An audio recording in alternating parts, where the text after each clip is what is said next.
बुलेटिनच्या सुरुवातीला देशाच्या राजकारणातील सर्वात मोठी बातमी आहे। शरद पवार आणि पंतप्रधान नरेंद्र मोदी यांनी आज दिल्लीमध्ये भेट घेतलेली आहे। पंतप्रधान कार्यालयामध्ये सुमारे तासभर या दोघांमध्ये चर्चा झाल्याची माहिती आहे। मात्र दोघांमधील चर्चेचा तपशील समजू शकलेला नाहीये।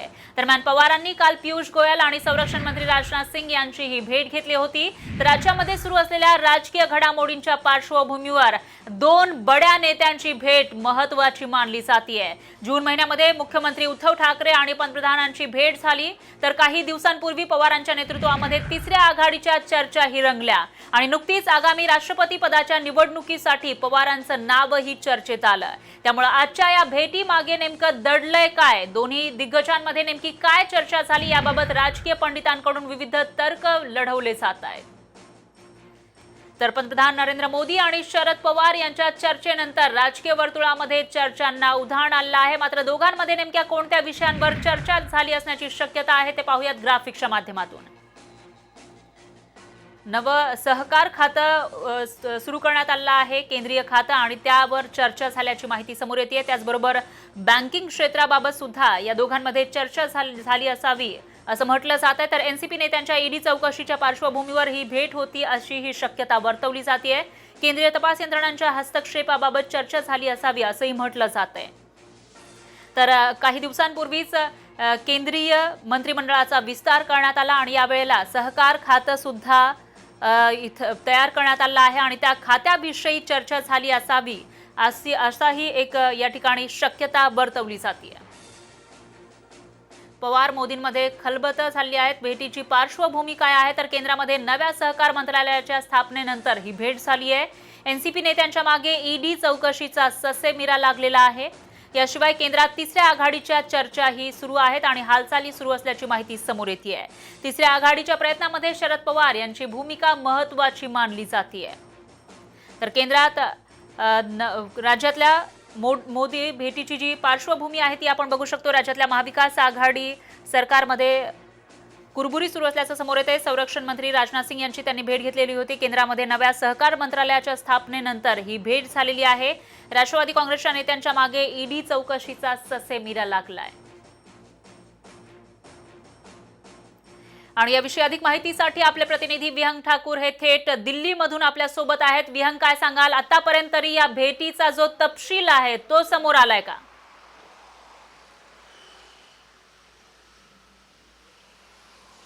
अजून तरी या भेटीचा तपशील जो आहे तो समोर आलेला नाही, पण आपण पार्श्वभूमी बघायला हवी। सगळ्यात महत्त्वाचं म्हणजे ज्यावेळेस शरद पवार हे दिल्लीत दाखल झाले त्यानंतर मोदी मंत्रिमंडळातील महत्त्वाचे असलेले नेते पियुष गोयल हे शरद पवार यांच्या भेटीला आले। पियुष गोयल यांची नुकतीच राज्यसभेच्या नेतेपदी नियुक्ती झालेली आहे। त्यामुळे याची पार्श्वभूमी जी आहे ती संसदेचं जे अधिवेशन सुरू होते त्या अधिवेशनामध्ये कामकाज सुरळीत चालावं यासाठी शरद पवारांची मदत जी आहे ती भाजपला लागणार आहे, नरेंद्र मोदी यांच्या सरकारला लागणार आहे। त्यामुळे हे भेट जी आहे ती फक्त राजकीय नाही आहे, तर संसदेचं जे सत्र आहे ते सुरळीत चालावा हाही एक प्रमुख मुद्दा आहे। दुसरा महत्त्वाचा मुद्दा, संसदेच्या सत्रात म्हणजे राज्यसभेमध्ये सरकारला अजून पूर्ण बहुमत नाही आहे, अनेक पक्षांकडून जे आहे ते सहकार्य घ्यावं लागतंय आणि त्यामध्ये एनसीपीची ही महत्त्वाची भूमिका जी आहे ती असणार आहे। मुद्दा क्रमांक 2 जो आहे तो म्हणजे कालची राजनाथ सिंह यांची भेट। राजनाथ सिंह यांनी जी भेट घेतली, दोन माजी संरक्षण मंत्री त्याच्यामध्ये शरद पवार होते आणि अँटोनी होते। या भेटीमध्ये गलवान घाटीतला जो संघर्ष आहे त्याचा मुद्दा प्रामुख्याने उपस्थित करण्यात आला। आपण पाहिलं होतं राहुल गांधी यांनी संरक्षण विषयक जी समिती आहे संसदेची त्यामधून वॉकआउट केलं होतं। तेव्हा स्पष्ट झालं होतं की आगामी संसद अधिवेशन जे आहे त्याच्यामध्ये गलवान तुमच्याकडे आपण येणार आहोत। थोडंसं थांबा, कारण आपल्यासोबत राजकीय विश्लेषक रविकिरण देशमुख आहेत। रविकिरण देशमुखजी, शरद पवार, राष्ट्रवादीचे सर्वेसर्वा शरद पवार यांनी पंतप्रधान मोदींची भेट घेतलेली आहे आणि अशा वेळेला ही भेट झाली आहे जेव्हा तिसरी आघाडी उघडण्यासाठी प्रयत्न केले जात आहेत, हालचाली केल्या जात आहेत आणि त्याच्यामध्ये शरद पवार यांची जी भूमिका आहे ती महत्त्वाची मानली जाते। अगदी बरोबर आहे, परंतु एक लक्षात घ्या की आपण मागे सातत्याने पाहत आलो की ठराविक काही दिवसानंतर पवार आणि मोदी यांच्या भेटी होत होत्या। त्यावेळी शेतकऱ्यांचे प्रश्न, शेतीचे किंवा अन्य काही विषयावर ह्या भेटी होत होत्या। पण गेल्या काही दिवसांमध्ये साधारणपणे या वर्षभरांमध्ये या भेटी खूप कमी झाल्या किंवा झाल्याच नाहीत गेल्या काही महिन्यात। तर त्यामुळे वेगवेगळे तर्कवितर्क असे आपण लावत होतो आणि त्यात सगळ्यात महत्त्वाचं असं होतं की भाजपला वगळून जे महाराष्ट्रामध्ये सरकार अस्तित्वात आलं त्यानंतर यामध्ये दुरावा आला की काय या दोन्ही नेत्यांच्या संबंधांमध्ये. त्यानंतर ही भेट खूप कमी कमी होत गेली. ही भेट आज झाली.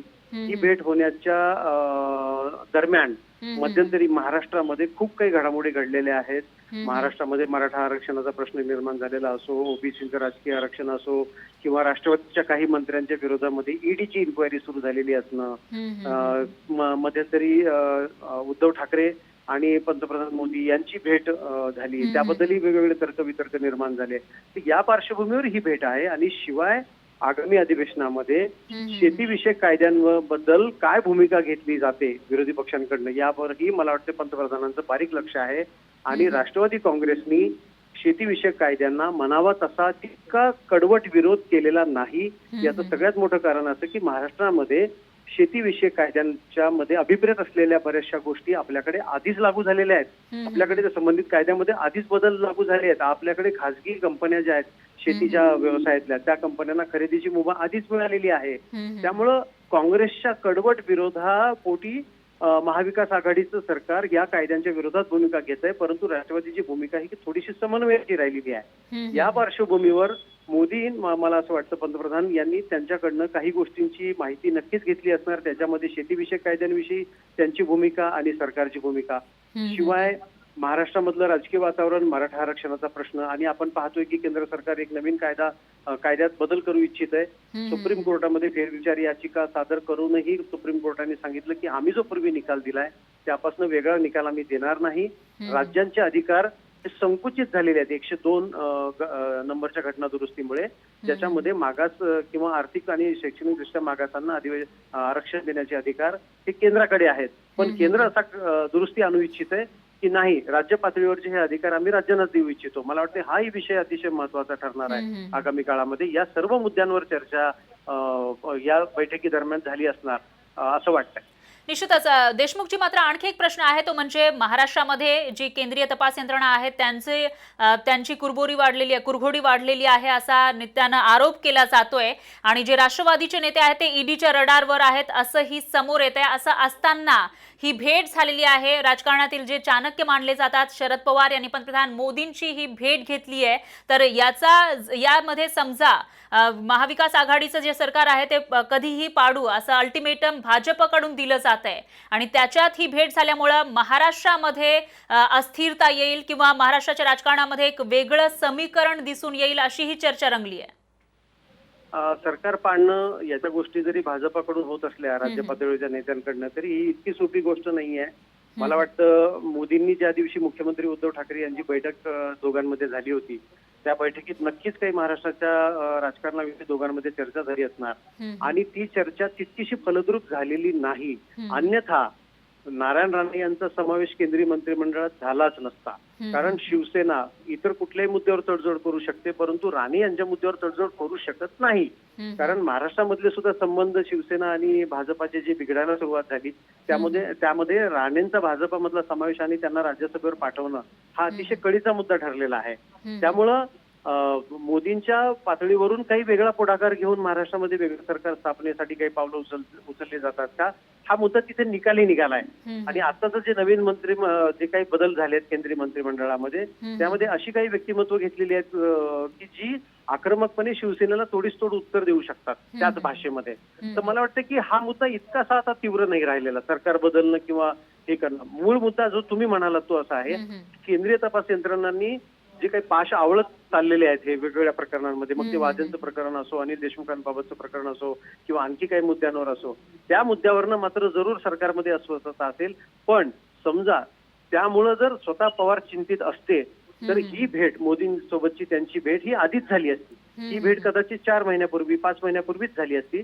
आणि राजकारण्यांना भेटीसाठी अमुक एक विशिष्ट कारणच लागतं असं काही नाही. अनेकदा शेतकऱ्यांच्या प्रश्नावर, सार्वजनिक हिताच्या प्रश्नावर या निमित्ताने ती भेट होते आणि आपसुकच त्या भेटीमध्ये असे विषय मार्गी लावले जातात किंवा त्याची चर्चा घडवली जाते. तर मला वाटतं की या मुद्द्यावर जर स्वतः पवार चिंतित असते तर ही भेट नक्कीच काही महिन्यांपूर्वी झाली असती. परंतु आज ही भेट जी झाली आहे त्या भेटीमध्ये हे जे नवीन मुद्दे आलेले आहेत, संसदेचं अधिवेशन, राष्ट्रीय पातळीवरचे काही प्रश्न, आरक्षणाचे प्रश्न, जे पुढच्या काळामध्ये दोन्ही पक्षांना यांना सामोरं जायचंय, त्यावरनं काय करायचं नेमकं, काय भूमिका घ्यायची, मला असं वाटतं की या बैठकीमध्ये त्यावर चर्चा झाली असतात. निश्चितच देशमुखजी, धन्यवाद. तुम्ही साम टीव्हीशी बोललात त्याबद्दल. तर वेगवेगळे जे मुद्दे आहेत, महाराष्ट्राचे जे प्रश्न आहेत त्याच्यावर चर्चा झाली असावी असंही म्हटलं जात आहे. मात्र त्याचबरोबर याचा परिणाम आता महाराष्ट्रामध्ये नेमका काय दिसून येईल तेही पाहावं लागेल.